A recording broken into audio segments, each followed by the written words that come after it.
Squiz Kids acknowledges the traditional owners of the lands on which we podcast, the Turrbal and Kombumerri people. Squiz Kids! It's your daily news fix. Fun, free, fresh. Hello and welcome to Squiz Kids Today, your fresh take on what's happening in the world around you. I'm Christy Kijarina. It's Wednesday, July 23. In Squiz Kids Today, South Australia's blooming disaster, an ancient Roman Bigfoot, puppy TV preferences and robot rabbits to the rescue. That's what's making news kid style. The Lowdown. When you think of national disasters, you might picture bushfires or floods. But right now in South Australia, there's a different kind of disaster unfolding, and it's happening underwater. The South Australian government is calling on the Prime Minister to request that the Governor-General declare an official national disaster because of a massive toxic algal bloom. For the past 4 months, this bloom, which happens when tiny ocean plants called algae grow out of control and release chemicals that can poison sea life, well, it's been spreading along the South Australian coastline. And now it's the size of 72 Sydney harbours, killing fish and damaging marine ecosystems. People are feeling the effects too, with fishing, aquaculture and tourism all taking a hit.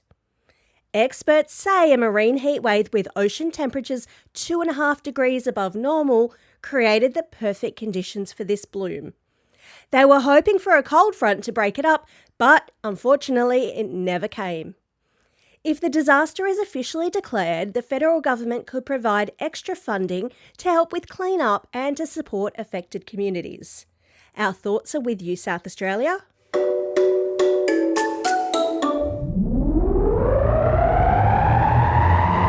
Spin the globe. Each day we give the world globe a spin and find a news story from wherever it stops.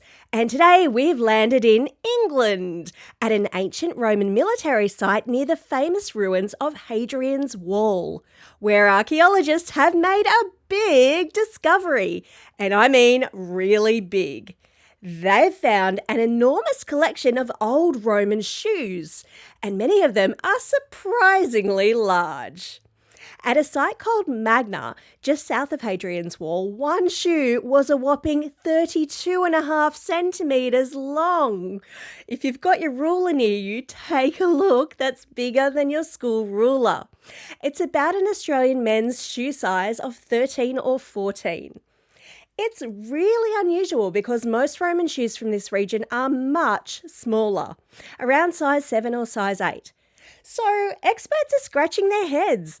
Were these soldiers just super tall? Did they wear thick socks or padded boots for winter? Or did they just always have really swollen feet from all that marching they did way back then? No one really knows for sure, but archaeology can be kind of like solving a jigsaw puzzle with half the pieces missing. And if you want to see the huge shoes for yourself, there's a video link in the episode notes. Animal Kingdom. Does your dog ever sit down and watch the telly with you? Do they have a favourite show? And more importantly, how can you tell?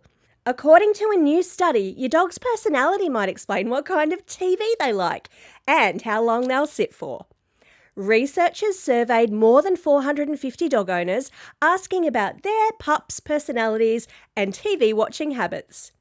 They found that excitable dogs were more likely to chase things on the screen or even search the room to find them.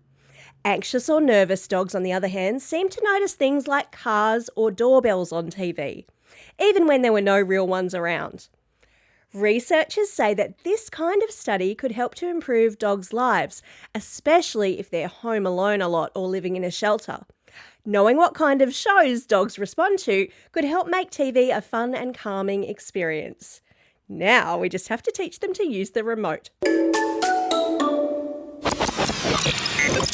Weird science. We talk a fair bit on Squiz Kids about invasive species, animals that aren't native to an area but take over and can cause problems. And one of the biggest culprits? The giant Burmese python in the wetlands of Florida in the southeast of the USA. These snakes have gobbled up so much native wildlife that scientists are trying something new and seriously clever. Robo-bunnies. Yep, researchers at the University of Florida are using 40 toy rabbits. Inside the fluffy bunnies, they've added motors, heaters, and even tiny waterproof cameras, all powered by itty-bitty solar panels. The robotic rabbits move and give off heat just like real marsh rabbits, one of the python's favourite snacks. The idea is to use the decoys to lure the snakes out of hiding. Then, when the camera spots movement, it alerts a researcher who sends in a snake expert to remove the python. If it works, these robo-bunnies could save native animals and help scientists track down snakes faster. Now that's what I call a hair-brained scheme. Hare, rabbit, get it? I can't believe I beat Bryce to the buzzer this term. Woohoo, go me.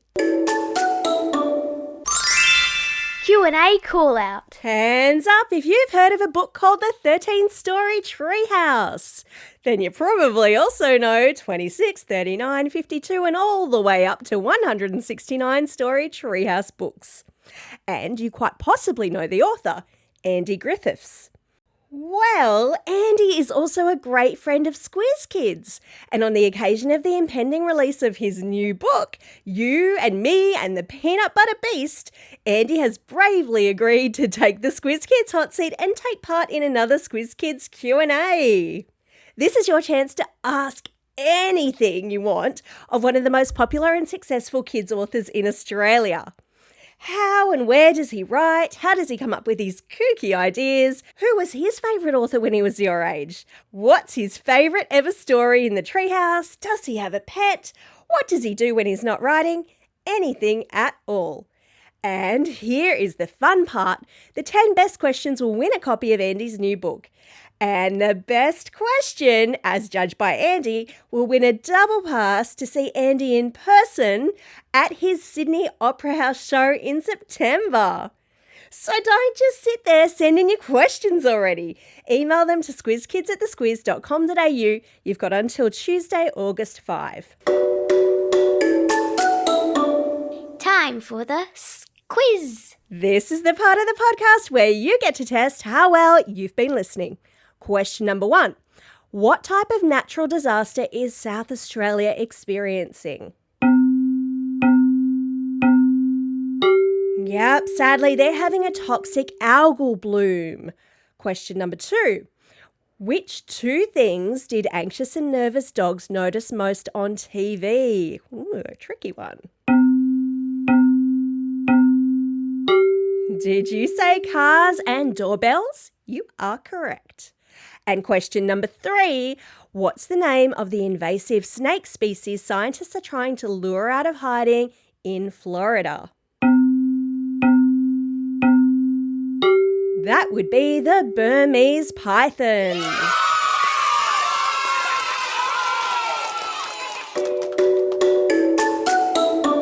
Shout outs. It's Wednesday, July 23, Gorgeous Grandma Day. Now, this is a day to celebrate all the grandmas, nonnas, omas, obasans and nonnas who spoil us with love, hugs and sometimes sneaky treats. And if you've got one, give your grandma a call, a cuddle or a homemade card and let her know just how gorgeous she is.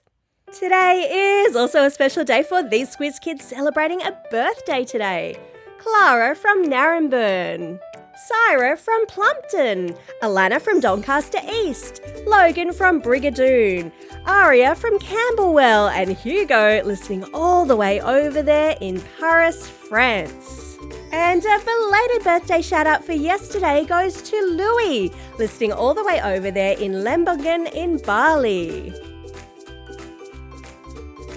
And we know a lot of you celebrated a birthday during the recent school holidays while the Squiz Kids team were having a well-earned rest. And we don't want any of you to miss out on a shout-out. So we're going to continue to work our way through these shout-outs this week.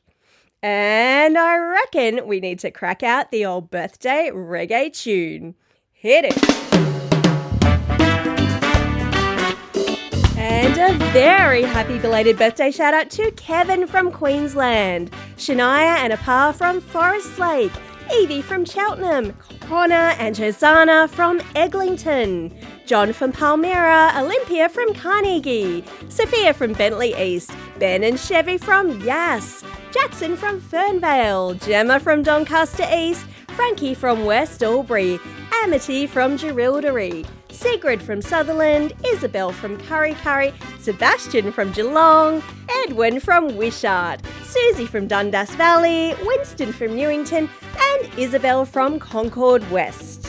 And classroom shout-outs will be back next week. Otherwise, don't forget, if you've got a birthday coming up and you want a shout-out, or if you're after a classroom shout-out, drop us a line at squizkids@thesquiz.com.au or fill out the form on our website.